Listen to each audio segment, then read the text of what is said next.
The Bucs got absolutely throttled by the San Francisco 49ers in what seemed to be the most embarrassing loss of a disappointing season. We talk about it right now. Let's go.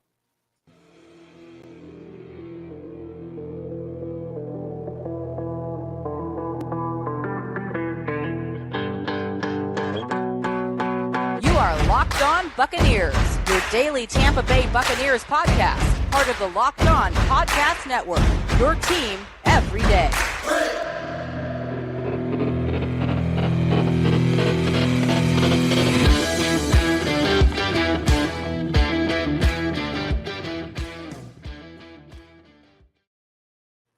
What's up, and welcome to the Locked On Bucs podcast, part of the Locked On Podcast Network, your team every day. We are your daily podcast covering the Tampa Bay Buccaneers, free and available on all platforms, including YouTube, where you are watching live. And we thank you for making us your first listen or view of the day. I am James Yarcho, deputy editor of SB Nation's BucsNation.com, joined by David Harrison, writer for Sports Illustrated's BucsGameDay.com. And of course, follow everything on Twitter at Locked On Bucs, at JYarcho_Bucs, and at DHarrison82. Yeah, and of course, we welcome you into this 7th session of group therapy for Tampa Bay Buccaneers, media and fans alike. As you can tell, James and I are not in San Francisco. Neither of us made the trip out to the West Coast, and I got to be honest with you, I'm not very upset about it anymore. I was actually kind of like, it'd been cool to go to San Francisco and see Tommy, go back to his roots, and I think we're good. I think we're good with the view that we had there. Let's be honest up front, the Buccaneers were never in this thing, right? Like the Tampa Bay Buccaneers were just never in this thing. They said it on the television broadcast. Couldn't agree more. Deebo Samuel, 13-yard run, kicks off the scoring, 7-0.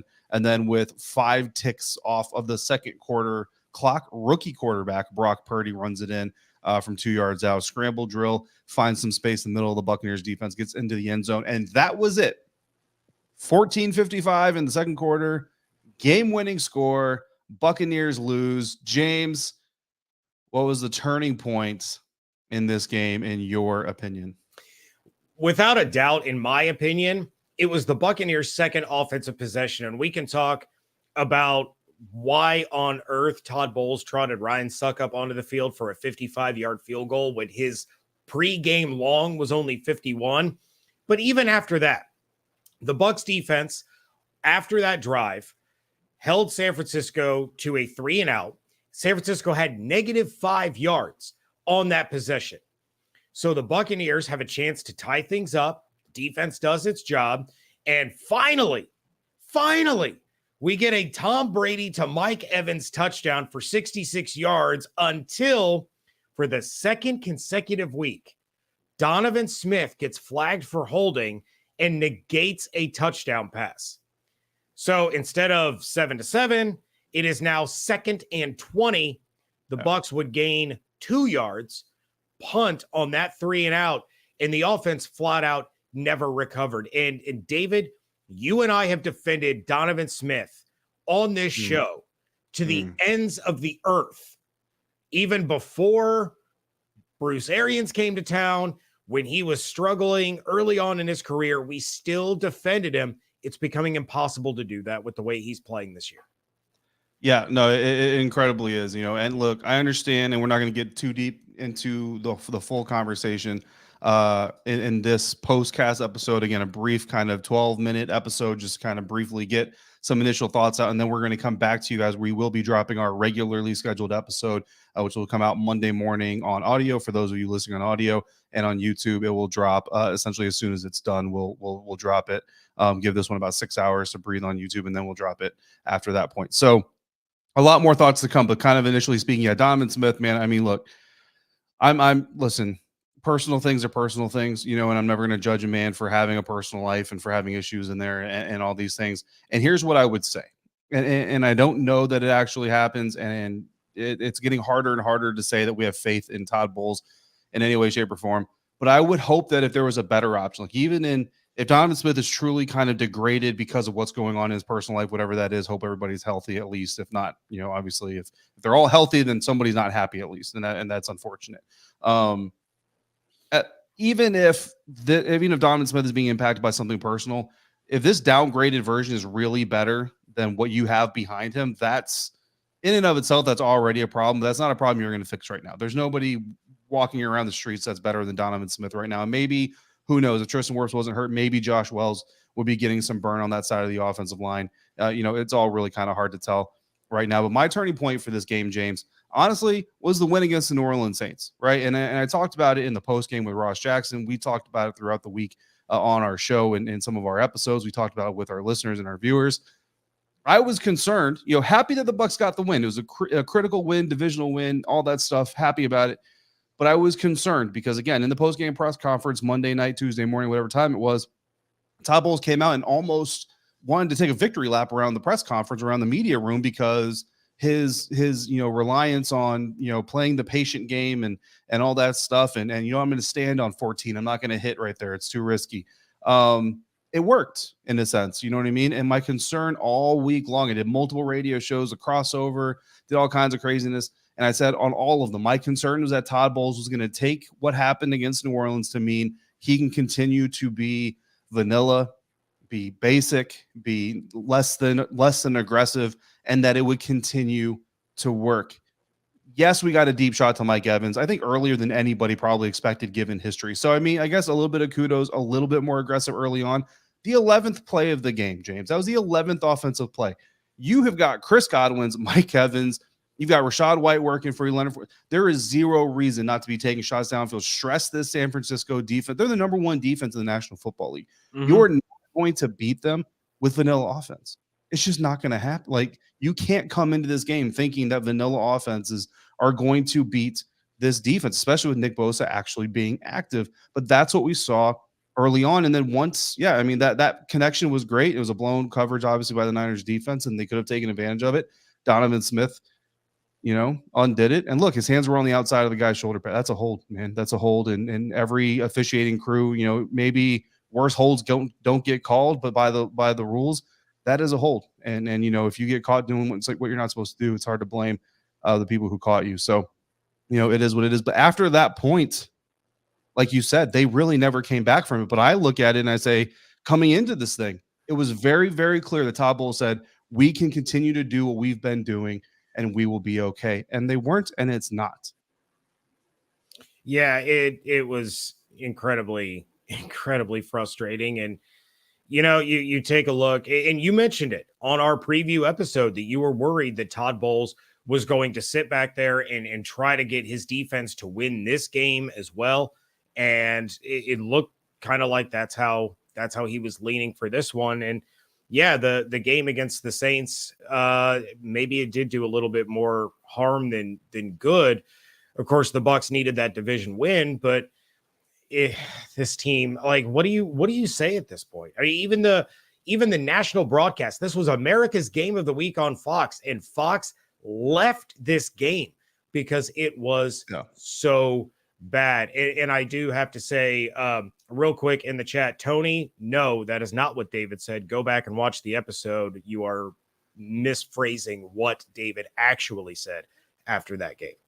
Yeah, I'm good with it. I don't care. This episode brought to you all by Taro. Taro is the world's largest car sharing marketplace. With Taro, you can book any car you want, wherever you want it, from a community of local hosts. Browse a huge selection of vehicles for just about any occasion or budget across the U.S., U.K., Canada, and Australia. Book a spacious SUV or minivan for a family road trip. Get a classic or luxury car for a special event, birthday, or holiday. Find affordable economy cars if you're on a budget and just need to get from A to B. Test drive that new electric vehicle you've had your eye on to see how it fits in your everyday life. Many Taro hosts can even deliver the car right to you. Every trip is backed by liability insurance. Terms, conditions, and exclusions apply. Forget boring rental cars and find your drive at Taro.com. This episode is brought to you by Audible. Audible is releasing a slate of new football podcasts that we're sure you're going to love. That's why you'll be able to find a sneak peek of Think Like a Champion, available right now as a bonus episode on Locked On Presents. Think Like a Champion is a brand new podcast from Russell Wilson and Audible. Here, two-time Super Bowl champion and MVP Von Miller delivers sharp insights about performing at your highest level in moments of extreme pressure, or NCAA champion Tim Tebow discuss how to find your unique personal mission in the world. Each episode features interviews with Olympic medalists, NFL stars, and business leaders. Hosts will swap stories and share proven mental techniques that have gotten the world's most elite performers across the finish line and beyond. Available for free on Audible or wherever you get your podcasts. Head over to Locked On Presents for a sneak peek of Think Like a Champion, or catch the full series available anywhere you get your podcast. Available now. Audible, get in the game. All right, rolling through with this postcast. Listen, guys, I'm just going to be honest with you right now. James and I, we love what we do. We love talking to you guys. We love trying to share whatever thoughts we have. And when we have disagreements with people, we're more than willing to be open-minded and to take what you guys have to say, because we're not perfect. We're not experts in the sense that we know everything and anything. And there is no football knowledge to be said beyond James Yarcho and David Harrison. That being said, be respectful. You know what I mean? We're respectful to you guys. We're respectful on Twitter, here in the voicemail lines when we respond to them, on emails, anywhere, DMs, all that stuff. So we just ask the same. If you can't be respectful, then your opinions will no longer be seen on our channels and our social media feeds. It's pretty much the best way that I can put it to you. So thanks again for making us first listener, your first view every single day. We know it's especially hard after these losses, but make sure you come back, because we are going to have our regularly scheduled episode. We'll go a little bit deeper. We will do some stock reports, and we'll look at the playoff picture, because somehow these Buccaneers are still in the playoff picture. Thank goodness for the NFC slouch. So make sure you subscribe, turn on the alerts, so you know when those go live. James, we're going to give out game balls. Yeah, and we are. discussed this before we went live. We're like, are we really going to give out game balls? Because it's going to be really hard to justify giving out game balls. But you know what? There were some guys that did some good things. So while we all kind of lament and drag through the negative, we do want to make sure we point out the positive, because not everything was bad. And I'm going to start with Mike Evans. And I know that the Mike Evans, Tom Brady connection has not been there. We're going to get in that in our full-blown episode. So if you are like, what are you talking about with Mike Evans? No reason you should be saying that. We're going to get into the full-blown conversation in our full episode, so make sure you check that out. The reason I want to give a game ball to Mike Evans is this. We've talked a lot about leadership on this program, and Tom Brady has gotten a lot of credit for leadership. And I'm going to bring up some of this stuff in our full episode, so I'm not going to dive too deep into it. But I was incredibly happy. I don't know who started the sideline kerfuffle. Shout out to the word kerfuffle. But I was just really happy, because usually what happens when Tom Brady is yelling at somebody, that somebody is usually doing this. For those of you on audio, I was nodding my head, looking upwards like a puppy dog being scolded for getting in the trash can. That's usually what we see. What did we see out of 1-3? No, we saw barking back. We saw fingers pointing back. We saw a leader who said, hey, guy, I'm a leader too. We're going to have a leadership discussion. Fine, but we're both leaders here, dude. You know what I mean? That, I think, is a very good thing. Again, I'll dive deeper into that in our full-blown episode, but I did want to give Mike Evans some props and a game ball for that interaction. Don't know who started it, but it's good to see, and I'll dive deeper into it in our full episode. Yeah, and just to add to your point, how many times have we seen wide receivers, be frustrated, be upset, and take it to the media? We saw, I can't even remember the guy from the Jets that wanted to be traded because he wasn't getting the ball. We've seen, over the course of history, Chad Johnson, Chad Ochocinco pop off. We've seen Odell pop off. We've seen Terrell Owens pop off. Mike Evans was asked about it last week, and he put the blame on himself. He didn't throw his quarterback under the bus. He didn't throw his offensive coordinator under the bus. He said, I need to be better. So what does he do? He goes out there and he plays hard. He's frustrated. And now in a lost season, he is in jeopardy of not hitting that 1,000-yard mark for the first time in his career. That is legitimately in jeopardy now with the way that this offense has been playing and the way that Brady has been utilizing Evans. And he's not taking it to the media. He's not spouting off on social media about it. Nothing. He takes it on the chin. He's a leader. And sometimes that deserves to be commended. Another game ball that I wanted to give out was Carl Nassib.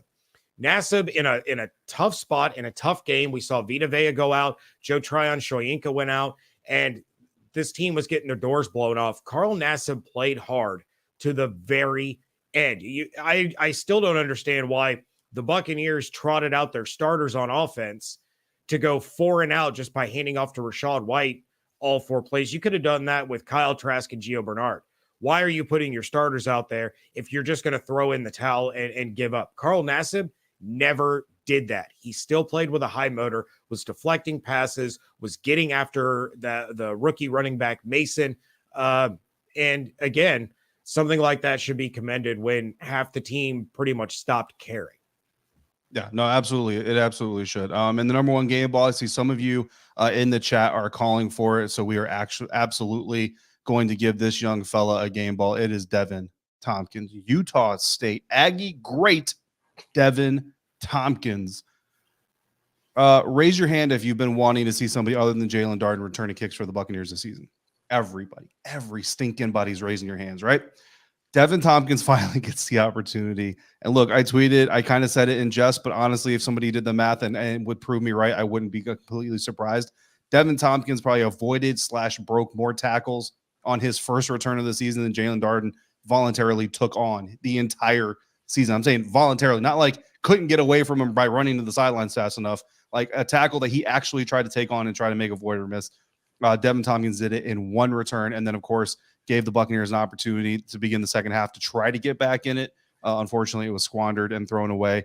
Someone in the comments talking about maybe Tom Brady's playing with an injury. That is possible. There's at the end of every season, there's like, oh yeah, I had a torn rotator cuff all year. It's like, oh, he was never on the injury report, guys. What's going on here? I thought that was a rule violation or something. So yeah, it's possible. Whatever it is, it's ugly. But Deven Thompkins, yeah, man. I mean, look, way to show up. You know, it's not going to count for anything, unfortunately, in the standings.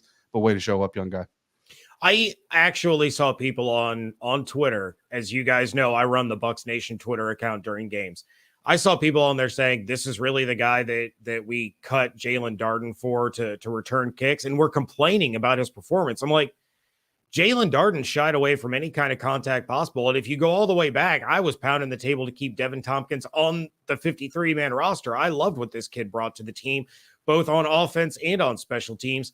And then, yeah, you may find that he has a couple of returns that don't quite get to the 20 or don't quite get to the 25, but he offered something and he showed that in this game where he can get you onto the opposing team's side of the field on a return and try to set up the offense for success. The offense will still fail because that's what they do, but he at least is doing his job, trying to set them up with great field position, and he's not afraid. That's the other thing that I really liked about him. Had the fumble on the punt return, and luckily it went out of bounds, but he had that fumble because he didn't just fair catch it. He didn't just let it bounce over his head and get down to inside the 5. He had that fumble because he embraced the contact and was fighting to try to set the offense up for success. Thought Thompkins had a great showing in this one. So with that, David, I think we are going to go ahead and get out of here. We still have that full episode coming up talking about the Brady Evans connection and the playoff picture, which is just a wild thing to consider right now. But we want to thank you for making Locked On Bucs your first listen or view of the day. For the biggest headlines in all of sports, check out Locked On Sports Today. From the games that matter most to the biggest stories in sports, go beyond the scoreboard and behind the scenes with local experts and insights only Locked On can provide. Locked On Sports Today, available on this app, YouTube, and wherever you get your podcasts. Check out David's work at BucsGameDay.com. Check out mine over at BucsNation.com. And, of course, follow everything on Twitter at Locked On Bucs, at JYarcho_Bucs, and at DHarrison82. Hope you all have an absolutely outstanding day. Stay safe, stay healthy, fire those cannons. We thank you so much for joining us right here at Locked On Bucs.